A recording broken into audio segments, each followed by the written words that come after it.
સ્વાગત છે તમારું। તો આજે આપણે બનાવીશું ક્રિસ્પી અને સોફ્ટ બેસન અને કાચા બટાકાનો ટેસ્ટી નાસ્તો।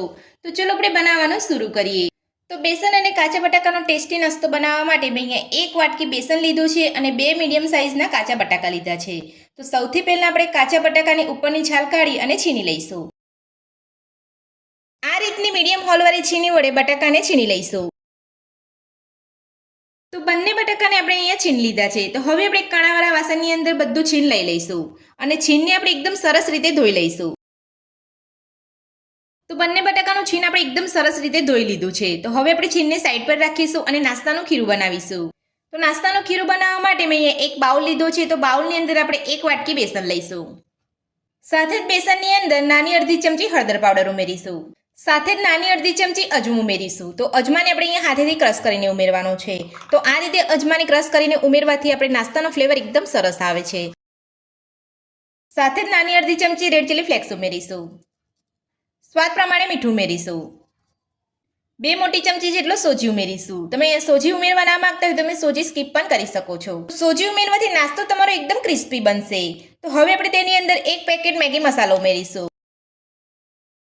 બધું સરસ મિક્સ કરી લઈશું। તો બધું જ આપણે અહીંયા સરસ મિક્સ કરી લીધું છે। તો હવે આપણે તેની અંદર 3 મોટી ચમચી જેટલું દહીં ઉમેરીશું। સાથે થોડું પાણી ઉમેરીશું। બધું સરસ મિક્સ કરી લઈશું। તો આ રીતે તમારે ખીરું બનાવવાનું છે। થોડું થોડું પાણી ઉમેરતા જઈ અને પછી તમારે ખીરું બનાવવાનું છે। વધારે પડતું તમારે સામટું પાણી નથી ઉમેરી દેવાનું। તો હવે આપણે દહીં અને પાણી ઉમેરીને બધું સરસ મિક્સ કરી લઈશું।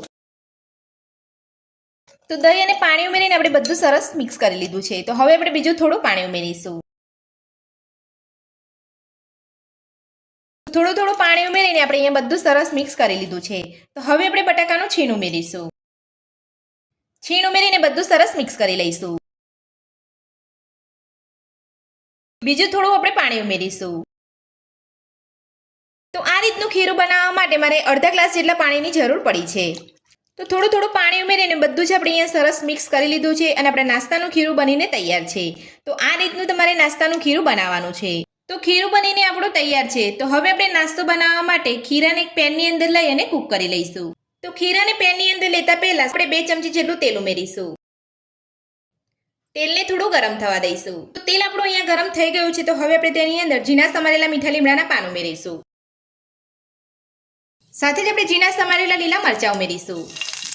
મીઠા લીમડાના પાન અને લીલા મરચાંને આપણે થોડા સાતડી લઈશું। તો બંને આપણે અહીંયા થોડા સાતડી લીધા છે। તો હવે આપણે તેની અંદર ખીરું લઈ લઈશું। બધું સરસ મિક્સ કરી લઈશું અને ગેસની મીડિયમ ફ્લેમ પર હલાવતા જઈ અને કૂક કરી લઈશું। તો આ રીતે ગેસની મીડિયમ ફ્લેમ પર તમારે હલાવતા જઈ અને ખીરાને કૂક કરી લેવાનું છે। તો અહીંયા ફૂલ ગેસ ઉપર કૂક નથી કરવાનું। ફૂલ ગેસ ઉપર તમે કૂક કરશો તો તમારું ખીરામાંથી પાણી જલ્દી બળી જશે અને તમારું ખીરું અંદર કાચું રહી જશે અને તમારો નાસ્તો પણ સારો નહીં બને। એટલે તમારે આ ખાસ ધ્યાન રાખવાનું છે। તો 3 થી 4 મિનિટ જેટલું આપણે ખીરાને અહીંયા કૂક કરી લીધું છે। તો આ રીતનું તમારે ખીરાને કૂક કરવાનું છે। તો ખીરું આપણું એકદમ સરસ રીતે અહીંયા કૂક થઈ ગયું છે। તો હવે આપણે ગેસની ફ્લેમ બંધ કરી લઈશું અને ખીરાને આપણે એક ડીશની અંદર લઈ લઈશું। તો ડીશની અંદર ખીરાને લેતા પહેલા આપણે ડીશને તેલથી ગ્રીસ કરી લઈશું। તો ડીશને આપણે અહીંયા તેલથી ગ્રીસ કરી લીધી છે। તો હવે આપણે ડીશમાં ખીરું લઈ લઈશું। તો હવે આપણે ખીરાને ચોરસ શેપની અંદર ફેલાવી લઈશું। આ રીતે તમારે ચમચી વડે નાસ્તાના ખીરાને ફેલાવી લેવાનું છે। તો આ રીતે તમારું ખીરું ગરમ હોય ત્યારે તમારે નાસ્તાનો ચોરસ આકાર આપી દેવાનો છે। તો નાસ્તાના ખીરાને કૂક કરી અને પછી આપણે એક ડીશની અંદર લઈ અને નાસ્તાનો ચોરસ આકાર આપી દીધો છે। તો હવે આપણે નાસ્તાને ઠંડો થવા દઈશું। તો નાસ્તો આપણો અહીંયા ઠંડો થઈ ગયો છે। તો હવે આપણે નાસ્તાને કટ કરી લઈશું। તો નાસ્તાને તમે જે પણ આકાર આપવા માંગતા હોય તે આપી શકો છો।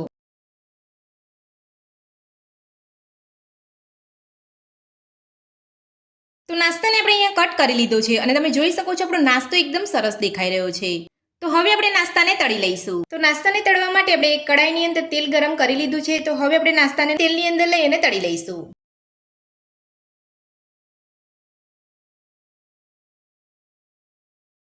તો નાસ્તાને આપણે અહીંયા તેલની અંદર લઈ લીધું છે। તો હવે આપણે નાસ્તાને ગેસની મીડિયમ ફ્લેમ પર ફ્રાય થવા દઈશું। તો તેલમાં બબલ્સ ઓછા થાય ત્યાર પછી તમારે નાસ્તાને પલટાવવાનો છે।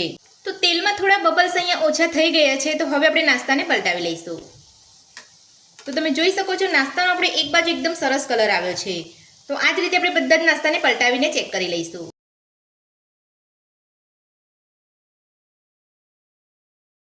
તો બધો જ નાસ્તો આપણો એક બાજુ એકદમ સરસ અહીંયા તળાઈ ગયો છે. હવે આપણે એ જ રીતે નાસ્તાને ગેસની મીડિયમ ફ્લેમ પર બીજી બાજુ તળાવવા દઈશું. તો નાસ્તાને બીજી બાજુ પલટાવી લીધા પછી 3 થી 4 મિનિટ જેટલો સમય થઈ ગયો છે અને બબલ્સ પણ ઓછા થઈ ગયા છે. તો હવે આપણે નાસ્તાને બીજી બાજુ પલટાવીને ચેક કરી લઈશું. તો તમે જોઈ શકો છો બંને બાજુ આપણો નાસ્તો એકદમ સરસ રીતે ફ્રાય થઈ ગયો છે. આ રીતે તમારે બંને બાજુ પલટાવતા જઈ અને નાસ્તાને ફ્રાય કરી લેવાનો છે. તો બધો જ નાસ્તો આપણે કાઢી લઈશું અને આ જ રીતે બાકીના નાસ્તાને પણ ફ્રાય કરી લઈશું. તો બેસન અને કાચા બટાકાનો ટેસ્ટી નાસ્તો આપણો બનીને તૈયાર છે અને આપણે એક પ્લેટની અંદર સર્વ પણ કરી લીધો છે. તમે જોઈ શકો છો આપણો નાસ્તો ઉપરથી એકદમ ક્રિસ્પી અને અંદરથી સોફ્ટ બન્યો છે. તો કાચા બટાકા અને બેસનનો ટેસ્ટી નાસ્તો બનાવવાની રીત તમને મારી કેવી લાગી મને કોમેન્ટ બોક્સમાં કોમેન્ટ કરીને જરૂરથી જણાવજો. અને આ નાસ્તો તમે મારી આ રીતે ઘરે એકવાર બનાવવાનું જરૂરથી ટ્રાય કરજો. આજની રેસીપી પસંદ આવી તો વિડીયોને લાઇક કરજો, ચેનલને સબસ્ક્રાઇબ કરજો, તમારા મિત્રોને જરૂરથી શેર કરજો. Thank you.